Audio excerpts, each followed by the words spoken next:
Dayohan sa mga balita sa Sayre 47. Duha ka mga Sugboanong kongresista na imong Deputy House Speaker. Kita sa probinsya sa Sugbo, moabot sa dulan 4 bilyones pesos sudlang sa unom ka buwan. Dulaan 6,000 ka mga tao mitambong sa misa pasalamat ni Venerable Chofilo Kamumot. Kapin 4 bilyones pesos nga kantidad sa gasolina nga iligal nga gibaligya na sakbit sa NBI 7. Sugbo, Kabisayan ug Mindanao, Pilipinas ug katawhan kutos maabot sa tong Sibya sa tibuok kalibutan mayong hapon. Live kita karon sa CCTN Channel 47 ug kini ang tulumanon sa nag-unang kasayuran nga angay natong masayran. Ako si Dennis Tabar. Tulumanon sa patas nga mga balita ug opinyon. Ako si Danica Cabales. Kini ang Sayre 47.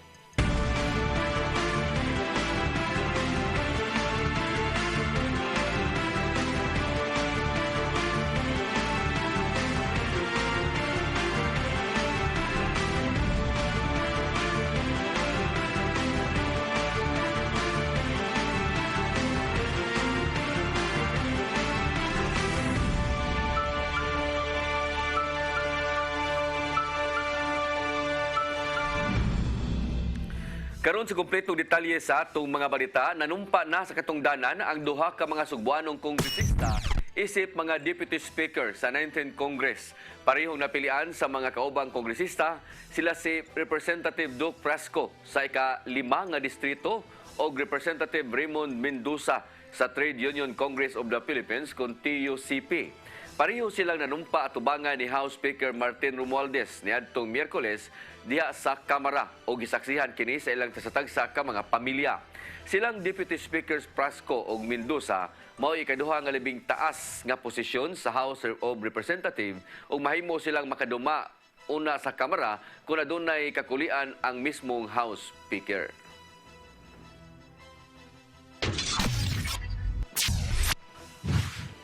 Dugang mga Sugboanon ang musalmot unya sa Department of Tourism nga panguluhan ni kalihim Cristina Garcia Frasco.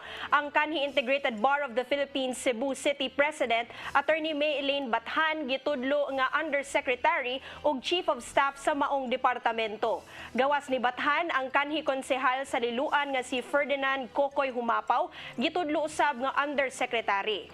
Samtang si Ronald Conopio kanhi Chief Protocol Officer ni Cebu Governor Gwendolyn Garcia nanumpa na usab isip direktor sa Department of Tourism. Si Secretary Garcia Frasco, anak ni Governor Garcia, apan mibiya sa iyang katungdanan human gitudlo ni President Ferdinand Bongbong Marcos Jr. nga maoy mangu sa Departamento sa Turismo. Kita sa probinsya sa Sugbo, mikabat og dulan 3.6 bilyones ka pesos gikan niadtong Enero hangtod sa Hunyo tuig karong tuiga. Tungod niini, paningwaon sa Provincial Treasurer's Office nga mula pa sila sa target sa katapusang bahin ning tuiga. Ang kasayuran ihatod ni Gian Navarro. Sa nakalabay nga first half sa tuig 2022, mikabat gato sa 3.569 billion pesos ang kinitaan sa probinsya sa Sugbo. Mas taas kini og 35% itandi sa 2.644 billion pesos niadtong Enero hangtod Hunyo tuig 2021. Tungod kini sa dakong kinitaan nga nakuha gikan sa ilang mga assets, internal allotment revenue ug uban pa. Misa ka usab ang nakuhang koleksyon sa Cebu South Bus Terminal nga niabot sa 39 million pesos, samtang 90 million pesos usab ang nakolekta gikan sa provincial ug district hospitals. Apan nabantayan ni Provincial Treasurer Attorney Roy Salubre nga ni menos og 7% ang tax revenues sa unang unom ka buwan ning tuiga. Medyo usta gamay lang kay tumikan sa may pandemic biya ta anay tabo, but hopefully baka recover ta within second half. Ana karon sa 48.22% ang kinitaan sa Kapitolyo gikan sa annual target nga 7.4 billion pesos. Maong kumpiyansa sila nga makaabot ang target nini sa katapusang bahin ning tuiga. Pinagi kini sa subsub nga koleksyon sa buhisan, mga asset sa Kapitolyo ug uban pang tinubdan sa kinitaan. Ilabi na nga gipaningkamutan sa Kapitolyo, ubos sa laing termino ni Gobernador Gwendolyn Garcia ang pagpabalik sa normal nga kinabuhi sa Subo. Hopefully, within the year, daghan pang mga lungsod nga atong auction. And likewise, nangulikta na punta sa mga sa sand and gravel, kay murag balik-balik ko niya, makusog-kusog naman ni siya. Ian Navarro, CCTN News. Sigo ni Edwin Humauas, Executive Director sa Traffic Enforcement Agency of Mandawi, Kuntim, na may ilusad nga libreng sakay nga program ang buhatan ni Vice President Sara Duterte sugod karong Lunes. Matod ni Humauas nga ang libreng sakay ilusad sa tulo ka syudad sa Mandawi, Lapu-Lapu ug Cebu hinuon tag duha lang ka adlaw. Matod niini nga usa ka 50-seater bus unit ang unang ipakatap sa syudad apan gikatakdang punan pa ang bus. Ang libre nga sakay bus mo biyahe sa mga rota sa Hagobiao, Magikay, Mandawi Cemetery, A. Del Rosario Street, Mandawi City Public Market, SB Cabahog Street ug AC Cortez Avenue, gikan alas 7 sa buntag hangtod alas 10 sa buntag ug alas 7 sa gabii hangtod alas 10 sa gabii, Lunes hangtod Martes. Ang gikuan lang nila is kanang para lang sa kanabitong daghan bitong mag-inilugay sa sakay padung sa trabahuan. Ani mga rush hours. Katabang po di sir na pinagikuang ang kuan kanang Kuwang patao public utility bus. No, wa pa man makuan yun kung pila gi kinahanglan niya. Mo pa may pagka-normal na to. Office of the Building Official sa Cebu City Hall kada adlaw nga mosusi sa mga building dinhi sa syudad sa Sugbo. Kini aron masiguro ang kalig-on og dili-dali nga maguba sa mga katalagman sama sa kusog nga mga linog. Ang kasayuran ihatod ni Deseme Padilla. Daghan nga gihimo nga lakang ang Office of the Building Officials kon OBO sa Cebu City Hall aron ang mga buildings dili-dali nga maapektuhan sa bisan unsang katalagman sama sa kusog nga linog. Sigo ni Architect Florante Catalan sa OBO nga sa dili pa motindog ang building kinahanglan gyud una mokuha og building permit ug sa pag-apply og building permit gisusi na nila ang structural plan sa building nga pinirmahan sa structural engineers o civil engineers base sa National Structural Code of the Philippines. Diin ilang i-evaluate kung pasado ba sa minimum standards. Dugang ni Architect Catalan gipatuman gyud kung unsay naa sa balaod kay dili gyud sila mo issue building permit kun dili makatuman sa minimum standards. Gipahibaw sa Mikatalan nga ang Department of Public Works and Highways kun DPWH mipagawa sa bug memorandum circular ni atong tuig 2015 nga ang tanang buildings dunay earthquake recording instrumentation kun ERI. Kun dili makita sa plano ingon man sa actual building ang ERI, walay building permit o occupancy permit nga i-issue ang OBO. Ang ERI ibutang sa mga government buildings, commercial buildings nga dagko og tag-as, hospitals ug uban pa. Butang na siya sa building, kanang ERI. If taas na kayo mong building, tulo na ang butangan. Ubos, in the middle, at sa taas. Kasagaraan na nasungat-tungat sa buildings. Mo record na siya sa movement sa buildings. Makabalo ka kung unsay nahitabo, unsay dapat problema sa imong buildings later on. Asa dapita nga portion. Dugang ni Catalan nga nakadawat na sab sila og laing memorandum circular gikan sa DPWH may tungod sa inspection sa mga buildings alang sa earthquake vulnerability o damage ingon man implementation sa remedial works sa affected areas. Gitataw ni Architect Catalan nga sa wala pa ang maong memorandum circular sa DPWH, ang OBO Cebu City kada adlaw nga nag-inspect sa mga buildings, ilabi na sa mga nag-construct pa diin, kutob sa ilang maagian hapito nila aron pagsusi kung duna by project engineer o safety engineer, aron kung masuta nga wala, maka-issue sila violation, kay importante ang maong mga tao aron mo ay mo oversee sa proyekto ug malikayan ang sayop nga implementasyon sa plano nga giaprobahan sa OBO. Kada tuig sab ang OBO dunay gimo inspection sa mga edipisyo dinhi sa syudad sa Sugbo. We have this annual inspection nga yearly na itong pagabuhaton. So, if we inspect a building, amo na siyang i-annual inspection kada tuig, annual gani, di ba? So now, tanang professional ana mo certify from architectural, structural, electrical, mechanical, and so on. If that building are okay pa ba or dili. Ay hata mo issue og annual inspection.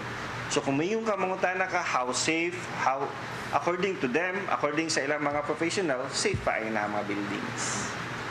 Matod sa mga architect Katalan nga kung doon na sila makita ang mga buildings nga delikado na sa mga tao, mo rekomendar sila retrofitting o ka-demolisyon kung dili siya luwas.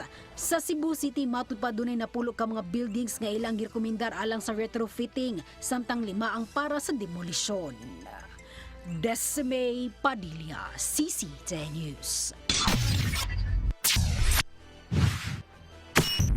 Musunod!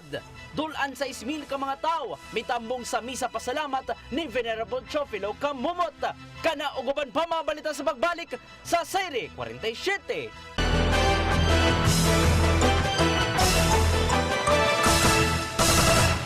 Balik sa ato mga balita, dulaan sa 6,000 ka mga diboto ang misaksi sa gipahigayon nga misa pasalamat ni Venerable Teofilo Camumot dito sa Dakbayan sa Karkar kagahapon.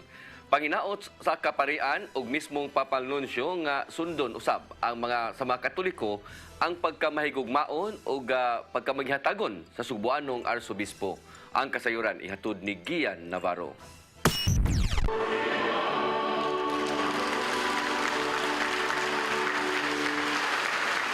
Nagmaya ang mga Sugbuanon ug ubang mga deboto human formal nang giila sa Vatican si Venerable Teofilo Camumot. Nahimong mabungahon ang misa pasalamat niadtong Martes sa hapon sa DST compound sa Barangay Valladolid, Dakbayan sa Karkar nga gisaksihan sa dulan sa 6,000 ka mga deboto. Gipanguluhan kini ni Papal Nuncio to the Philippines Archbishop Charles Brown, Cebu Archbishop Jose Palma ug laing 22 ka mga obispo gikan sa mga managlaing bahin sa nasod. Sa wala pa ang misa, nakahigayon ang postulator nga si Reverend Father Samson Siloriques sa OAR pag-isgot sa ilang proseso isip kandidato sa pagkasantos ni Camumot. Pagkahuman niya na, gibasa ni Arsobispo Palma ang decree sa Vatican nga nag-ila sa heroic virtues ni Camumot di naprobahan kini niadtong Mayo tuig 2022. Be shepherds of God's flock that is among you, watching over them, not out of compulsion, but because it is God's will, not out of greed, but out of eagerness. 1 Peter 5:2. These words of the Apostle Peter are well reflected in the life and virtues of the servant of God, Teofilo Bastida Camumot. Sinimungwali ni Most Reverend Jose Cabantan Didi sa Archdiocese of Cagayan de Oro. Kitagsa-tagsa niya ang maayong buhat ni Camumot nga angayang hinuklugan sa tanan. Kinisama lang sa pagkamanggihatagon ngadto sa uban, ingon man pagkamahigugmaon ngadto sa Ginoo. To confer the sacrament of confirmation. But for him, his pastoral charity really shows in ministering to the people with love. Ministering to the people with love. Yatagan ang dakong gibugaton ni Arsobispo Brown ang gugma ni Camumot sa Ginoo isip maayo nga sulondon sa Dios. Hinungdan nga matod pa siya ang gimong inspirasyon sa pagpanerbisyo sa mga kaprian o kaobispohan sa nasod. To celebrate here in Karkar City this Mass in Thanksgiving for the first step in the process that will, God willing, eventually lead to the canonization of Archbishop Teofilo Camumot, this wonderful figure of the Good Shepherd. Ibintisyon ni Brown ang lubngana ni Venerable Camumot human sa malampusong selebrasyon. Hinuon, nakita sa Karkar PNP nga walay nito mga kagubot sa palibot sa DST compound. Maong naningkamot ang mga opisyal sa simbahan nga madokumentuhan ang mga milagro ni Camumot, kinsang founder sa Daughters of St. Teresa of Avila, isip kandidato sa pagkasantos. Gian Navarro, CCTV News. Nakatala na ang FIVOLCS ug moabot sa 803 ka aftershocks Usa ka adlaw human sa magnitude 7 nga linog sa Abra. Sa maong gidaghanon, 22 ka aftershocks ang nabatyagan sa mga residente. Subay niini mipasidaan si FIVOLCS Director Renato Solidum nga posibleng mulanat pa hangtod sa sunod buwan ang pagtayog o aftershocks. Hinuon ang magkahinay kini itandi sa nagunang linog nga 7.0 magnitude. Apan dili gihapon ang ngayang mukumpiyansa o gipahimangnuan ang mga residente sa mga high-risk nga lugar ug dili mupugos pagsud sa mga nangaguba nga struktura sama sa balay kay tingali og kini mahugno sa mga aftershocks. Samtang gimanduan na sa National Telecommunications Commission kon NTC ang public telcos sa paghatag og libreng tawag og charging stations sa mga lugar nga naapektuhan sa linog.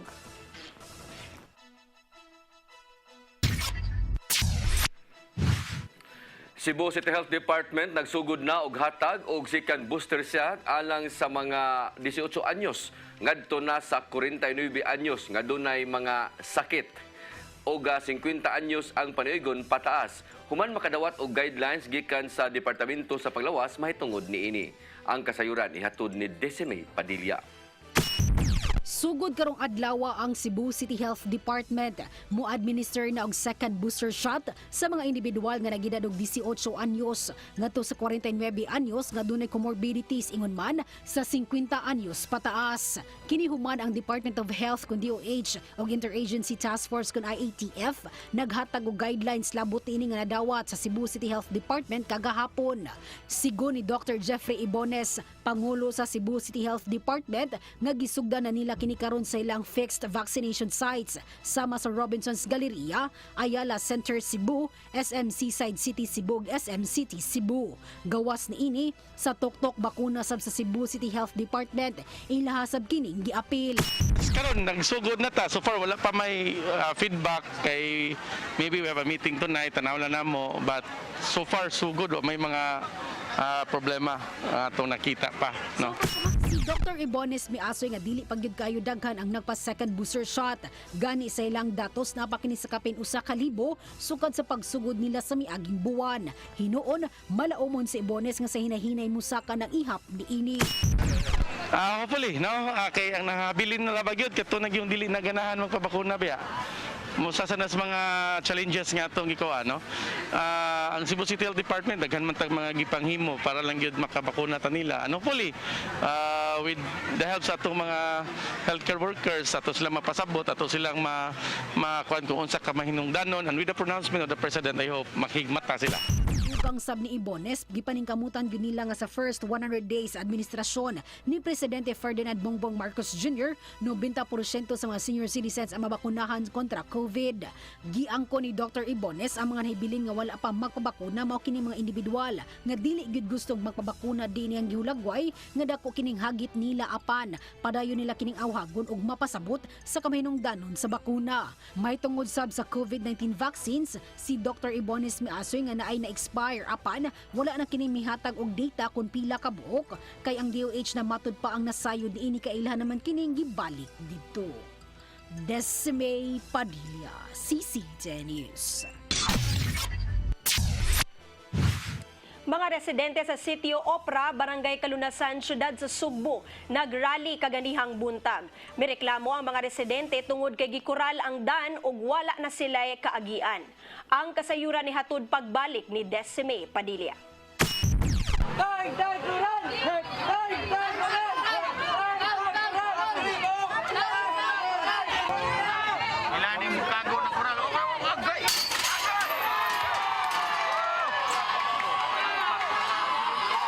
Ingon ani ang sitwasyon ganihang buntag sa Sitio Opra, Barangay Kalunasan, Syudad sa Sugbo diin nialsa ang mga mulupyo sa maong lugar kay matud pa apektado sila sa pagsira sa ilang agianan.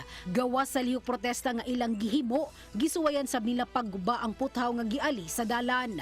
Ang mga mulupyo sa maong dapit gusto nga ablihan ang dalan nga gisirad-an matud pa sa Old Philippine Railway Residents Association kun Opra Incorporated ang kapunungan sa maong lugar. Apan, gipasabot ni Elroy Pintor, ang chairman sa Opera Incorporated, nga gisira nila ang maong dalan aron mabalik ang plaza sa dapit nga mao say gusto sa mga miyembro sa ilang kapunungan. Una ni ini ang maong luna gipanag-iya sa kagamhanan sa probinsya sa Subo. Apan, giingong ang Opera Incorporated magitugyanan sa pagdumala ni ini. Sigon sab ni Pintor, nga nikonsulta sila sa ilang abogado sa pagsira sa nasgutan nga dalan. Hey, ako sir, gitambagan sa sa mong lawyer. Ngay close na, kung mag-rally sila, sir bari lang. Pagtawag mo kuan sa kay illegal assembly mo giniklaro sir. So why plano mo sir tagtango ninyo ng kural? Wala. Sir, mukumplay rami sa sukus order.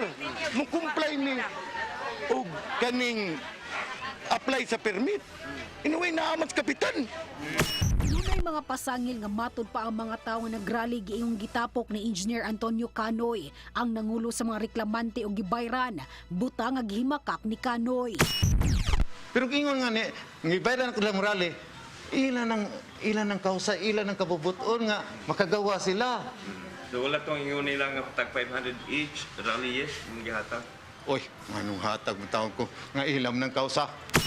Sayran nga walay fencing permit ang pagkural sa Opera Incorporated sa dalan ug wala usab kini nakapakita og dokumento nga sila mo'y gitugyanan sa provincial government sa nasgutang luna. Decime Padilla, CCTV News. Kapulisan sa Dakbayan sa Sugbo mitak-op na sa usa ka buwan nga pagsaulog sa Police Community Relations Month diin ilang gipasalamatan ang publiko sa ilang mga programa papakigbatok sa krimen. Ang kasayuran ihatod ni Arnold Bustamante.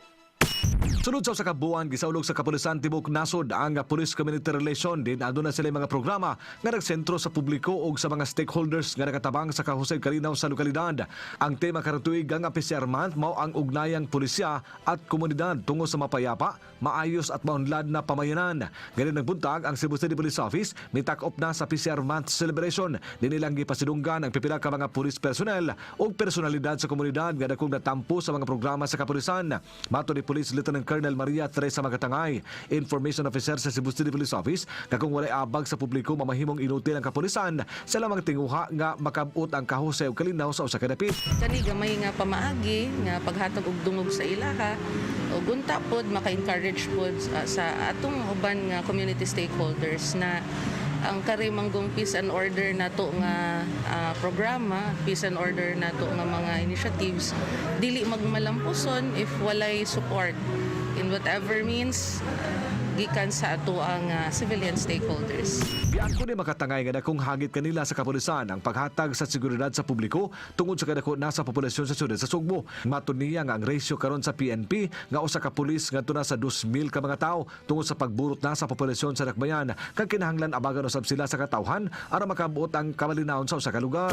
You know, the current police to population right now is around 1:2,000 here in Cebu City alone. So we're facing a very big challenge. However, we do not shy away from the challenge, but we appeal to you to support your local police, extend to them whatever help you can, because at the end of the day, it is a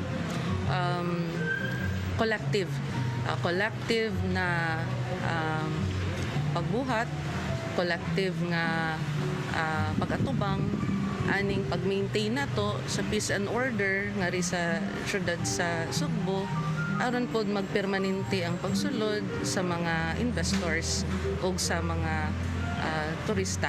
Nagkadayang mga programa ang gihimo sa PNP Central Visayas alang sa publiko aron mapaduol ang kapulisan ngadto sa katawhan. Arnold Bustamante, CCTV News.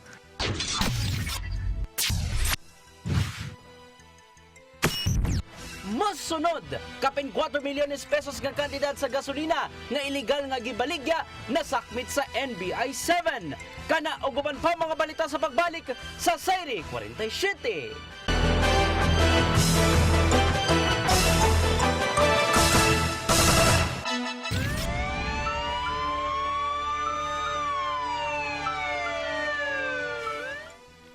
Balik sa ato mga balita, kapin sa 4 milyones ka pesos nga kantidad sa gasolina nga illegal nga gibaligya nasakmit sa National Bureau of Investigation Cebu District Office. Ingon man sa Department of Energy dinhi sa Region 7. Kini atol sa gipahigayon nga operasyon sa dakbayan sa Sugbo ug sa syudad sa Mandawi. Ang kasayuran ihatod ni Mereros Sagarino. Kapin 4 milyones pesos nga balor sa illegal nga gasolina ang nasakmit atol sa managlahing operasyon sa dakbayan sa Sugbo ug syudad sa Mandawi. Sa pinakawahing operasyon nga gipahigayon sa National Bureau of Investigation ug Department of Energy sa Central Visayas sa Barangay Careta sa syudad sa Sugbo ug Barangay Subang Dako sa dakbayan sa Mandawi niadtong Martes, 3 ka individual ang nasikop. Ang nasikop nga sila si John Lloyd Sumalinog, Antonio Siliar Jr. o Dither Matbagon Tagalog, mawang mga helper o caretaker sa pribadong compound sa Barangay Careta ug Subang Dako. Pipila ka baril sa diesel o gasolina ang nasakmit sa mga otoridad nga nagkantidad og kapin usa ka milyon ka pesos.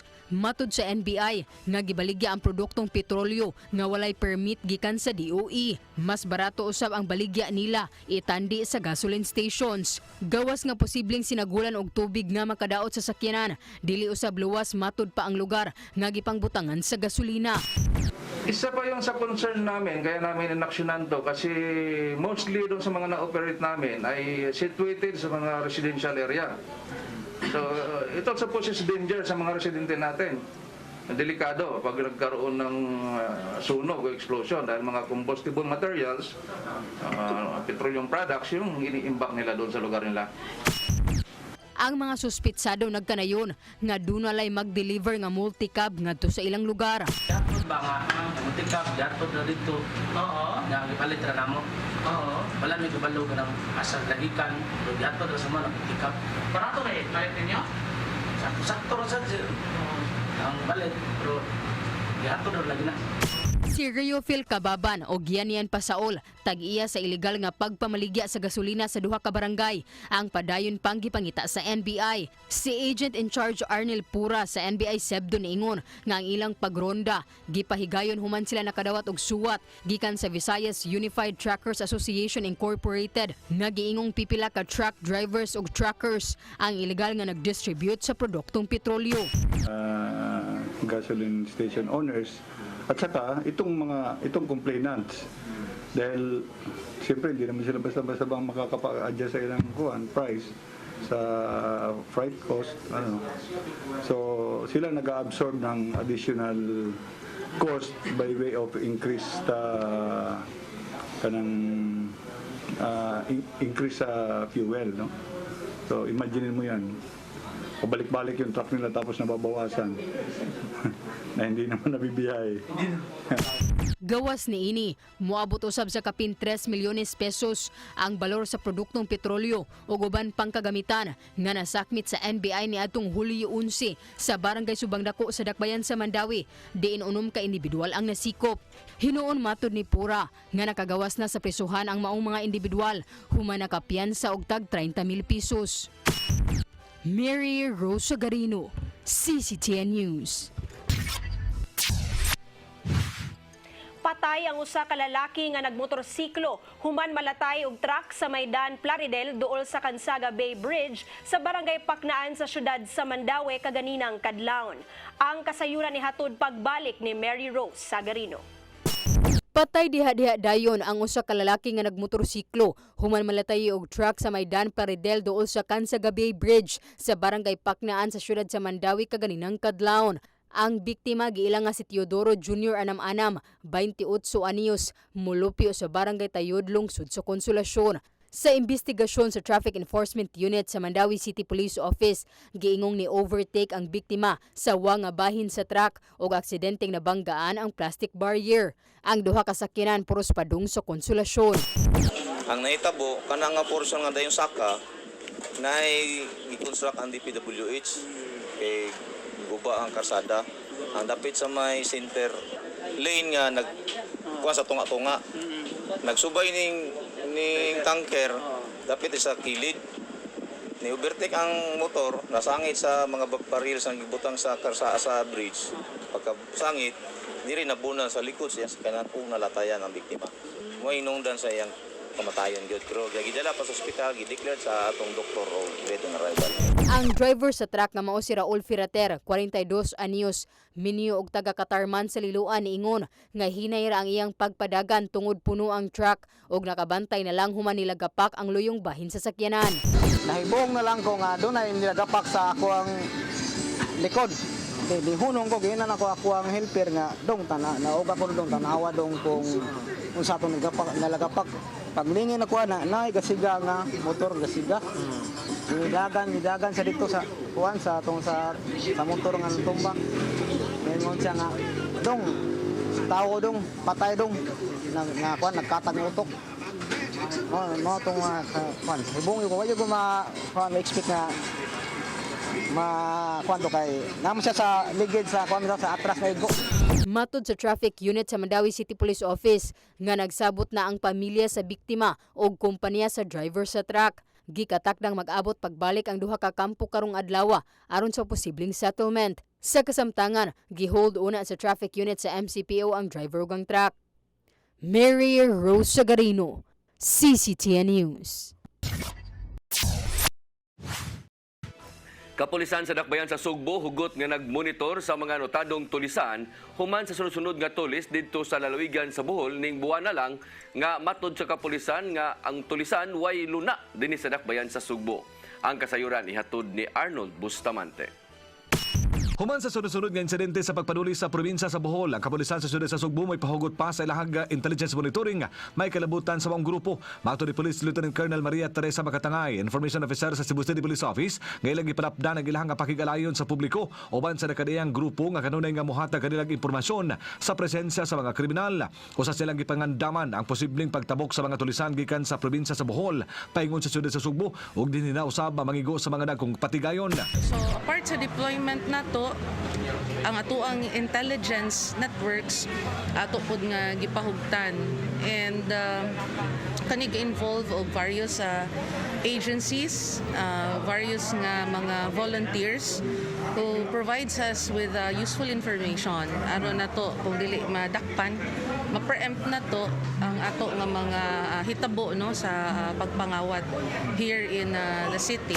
Giangko ni Makatangay nga miabag sila sa pagmonitor sa mga insidente sa Bohol nga tungod dinhi ilang gipahugtan ang ilaha seguridad pinagi sa pagdeploy sa mga pulis sa kadalanan nga taas ang krimen. Nakita usab nila ang video sa nahitamong pagtuli sa usa ka delivery van na mga suspetsado nga gihulagway sa kapulisan nga wa kini kulba o dili kini magpanukos sa pagpatay kung musukol ang iyang biktima. Apan kung mutabok matod pa ang mao nga mga suspetsado dinhi og mohimog krimen og mupakitag pagsukol, anda mga kapulisan sa Dakbayan sa pag-neutralize kanila sanglit tulay luna ang mga kriminal sa siyudad sa Sugbo. Well, if buhato na nila nga ri sa ato ang city, we are prepared to address such type of threats accordingly. Kung armed sila, our PNP personnel are likewise armed. And in case they will really engage us, kay armado man sila, well, they're putting us in a situation where we do not really have a choice but to subdue them in the best way that we can. Sa monitoring sa Cebu City Police Office, wala pa yung mga dayo nga mga tulisan nga naabot sa siyudad sa Sugbo gikan sa mga silingang probinsya sa Kabisayan. Apan wala sila mo kumpiyansa human sa insidente sa Bohol ug mamahimong maabot sila sa Dakbayan sa Sugbo kung wala sila himuon nga hugot nga seguridad. Arnold Bustamante, CCTN News. Kapulisan sa syudad sa Sugbo palitan og kapinsa na po ka mga motor sa kagamhanan sa Dakbayan. Kini aron makatabang sa danilian nga pagresponde sa mga alarma nga mahitabo. Mubalik si Arnold Bustamante. Gitubag na sa kagamanan sa Dakbayan sa Sugbo ang paghatag og dugang kagamitan sa Cebu City Police Office nga makatabang sa kampanya Bato Kriminalidad. Sa maiging semana gipangutana si Police Lieutenant Colonel Wilbert Parilla, ang Deputy City Director for Administration sa kapulisan sa Dakbayan Sugbo, kung unsa ang ilang mga kuwang nga mga gamit alang sa ilang mga programa. Gibutiag ni Parilla nga nagkinahanglan sila daghang motor nga mo'y gamiton kung mutubag og alarma. Saglit dali ra kini nga makaabot sa dapit kung asa nahitabo ang krimen tungod sa pagbalik na sa kahuot sa trapiko. Tungod ni si Konsehal Philip Safra, may patawag gitawag ang parilya sa gabuhatan aron hatagan og solusyon ang maong panginahanglanon sa kapulisan sa syudad sa Sugbo ug dinhi nasuta nga adunay mga proyekto kaniadto nga wala na maimplementar bisan na aprobahan na ang budget nini sa konseho. Nakahukom si Safra nga mopalit ang syudad ug kapin sa napuno ka mga motorsiklo ug duha ka big bike nga magamit usab sa traffic police. Nagmeeting may Colonel Parilla last week, makapalit na og additional motorcycles and hopefully makapalit sa tagdindot kay nga escort ng motorcycle sama ng versus duha ka buok para sa Cebu City Police Office and the rest para atong i-distribute sa ubang special units. Nagpasalamat ang kapulisan sa mga kalambuan sa anglit mato ni Parilla nga dako na kaayo kining tabang silang kampanya batok krimen sa Dakbayan Sugbo. Ang mga mga motor ipangapod-apod kini sa 11 ka mga police stations sa syudad sa Sugbo aron nila kini nga magamit sa nang pagpatrolya diha sa kadalanan. Balik das karon aton observe kusog na sad kayo ang traffic. The very reason nga nung nagmotor ta is para dali ang ato ang reaction sa mga krimen. No, so considering balik na sad ang traffic, so mas dali og mas paspas ang ato ang pagresponde kung magmotor ta. And the mere presence ato mga pulis nga nagmotor sa dalan is already a deterrent. Arnold Bustamante, CCTV News. Gironda sa mga sakop sa Philippine Drug Enforcement Agency 7 o ang Cebu Provincial Police Office ang laing drug den sa Barangay Carita ning Dakbayan sa Sugbo niadtong Miyerkules sa gabi. Kini mi resulta sa pagkasikop sa duha ka drug maintainer o laing tulo nga naatlan nga nagsuyop og shabu. Ang madinakpan giila nga sila si Jimboy Piñas alias Wilmar, 25 anyos, construction worker og El Nino Rosal, 20 anyos og tigbaligya usab og drogas. Lakip sa nadakpan silang Alfonso Pera, 37 anyos, John Paul Zambrano, 26 anyos, usa ka laborer og Aladin Villegas, 44 anyos. Nasakmit sa mga operatiba ang napo kapakiti nga gituo ang shabu nga motimbang og 10 gramos. Ang mga nakatidad kini og 74,800 pesos. Lakip na ang buy-bust money. Matud ni Lia Alcantara, ang information officer sa PDEA 7, nga kapin sa usa ka semana sila nga nag-obserbar sa kalihukan sa maong drug den o na pa sila ni paygayon og operasyon diha sa Barangay Carita.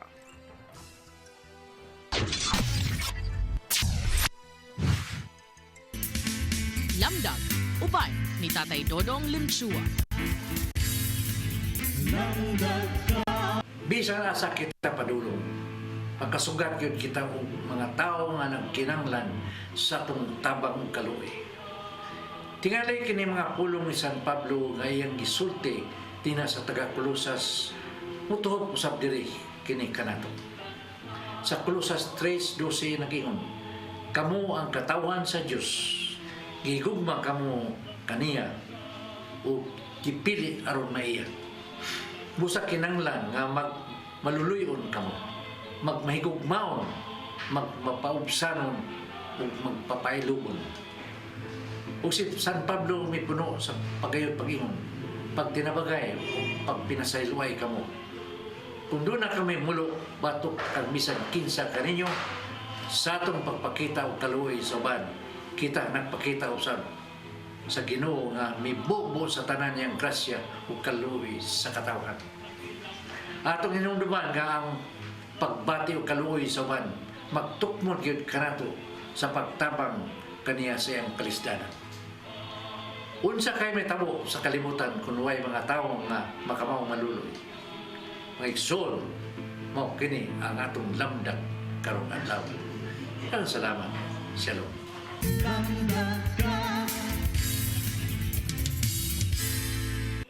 Mao katong naglangkob sa ato mga balita sa Sayre 47. Ako si Dennis Tabar. Ako si Danica Cabales. Hangtod ugma sa inyong paboritong tulumanon. Sayre 47.